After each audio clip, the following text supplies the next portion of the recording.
एक गांव में 4 दोस्त रहते थे, जो कि एक पुराने घर में रहते थे।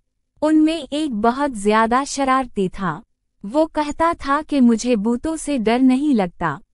एक रात उसने एक भूत का लिबास पहनकर सबको डराने की कोशिश की, और सब दोस्त डर कर भाग गए। जब अगली शाम वो लोग घर आने से डर रहे थे, लेकिन बंटो सब जानता था। वो बिना डरे घर में चला गया। इसके दोस्त भी डरते डरते घर में चले गए। लेकिन इस रात बंटो को भूत के लिबास में देखकर सचमुच के भूत आ जाते हैं, जो इस सारे घर में घूमते फिरते हैं।